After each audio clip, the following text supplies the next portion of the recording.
देखिए, ये बिहार सरकार ने अपना पोल खुद ही खोल लिया कि किस तरीके से 20 साल से इन्होंने जब राज किया है तो 20 सालों में 35,000 बलात्कार हुआ है, 70,000 हत्याएं हुई है।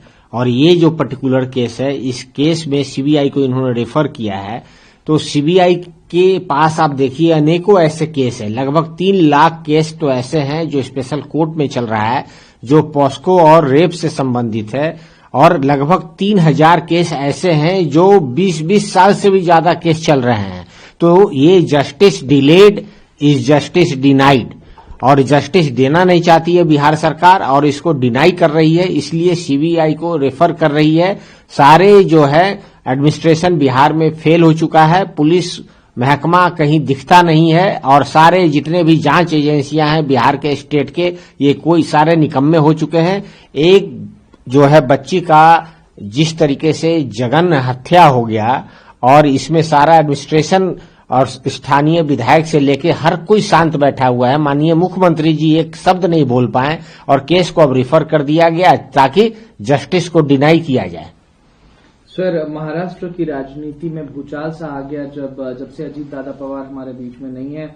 अब राज्यसभा सांसद सुनेत्रा पवार आज महाराष्ट्र के उप मुख्यमंत्री पद की शपथ ले रही हैं। पहली महिला उप मुख्यमंत्री सर महाराष्ट्र की कैसे देखते हैं? और तमाम ये भी कयास लगाए जा रहे थे कि 12 तारीख वो तारीख हो सकती थी जब दोनों पार्टियों का विलय हो सकता था।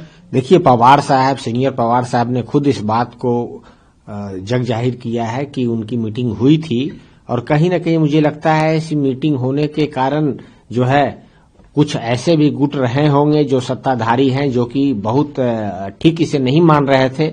और जिस तरीके से देखिए, पर्सनल बातें अलग होती है और पॉलिटिक्स की बातें अलग होती है।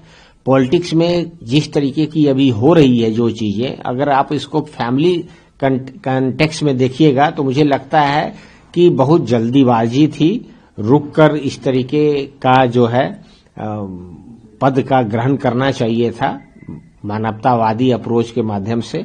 लेकिन महाराष्ट्र में पहली उप मुख्यमंत्री जी बन रही हैं, उनको हम बधाई देते हैं। सर, बजट खराब नीति निर्माण में खराब तालमेल है, ऐसा कांग्रेस पार्टी ने आरोप लगाया है। कांग्रेस ने ये भी सवाल उठाया कि क्या बजट पेश होने के तुरंत बाद आंकड़ों में संशोधन होगा, क्योंकि नए जीडीपी और उपभोक्ता मूल्य सूचकांक मतलब कंज्यूमर प्राइस इंडेक्स सीपीआई श्रृंखला कुछ दिनों बाद जारी होने वाली है। देखिए, ये सरकार तो जो है न्यूमेरिकल के साथ खेल रही है। ये कहती है विकसित भारत है। पूरे भारत में लगभग 800 डिस्ट्रिक्ट हैं। 800 डिस्ट्रिक्ट में मात्र 15 ऐसा डिस्ट्रिक्ट है जो 50% जीडीपी कंट्रीब्यूट कर रहा है। तो किस विकसित भारत की बात कर रहे हैं? जो प्रदेश बिहार है, यहाँ पर सब सहारन अफ्रीकन कंट्रीज से भी यहाँ पर कैपिटा इनकम है। किस विकसित भारत की ये बात कर रहे हैं? जहां तक बात रही इन्फ्लेशन की भी बात देखिए, और साथ में अनएम्प्लॉयमेंट की देखिए, लगभग 6.25% का अभी जो है अनएम्प्लॉयमेंट है। यंग जनरेशन के पास नौकरी नहीं है। ये कह रहे हैं कि मदर ऑफ अग्रीमेंट ईयू के साथ हमने कर लिया। ईयू में जो अग्रीमेंट हुआ उसके सारे प्रोडक्ट देख लीजिए, वो उसका यूज किस तरीके से हो रहा है। जो हमारा प्रोडक्ट जो भी जाएगा ईयू में, उसमें कार्बन टैक्स लगाया जाएगा।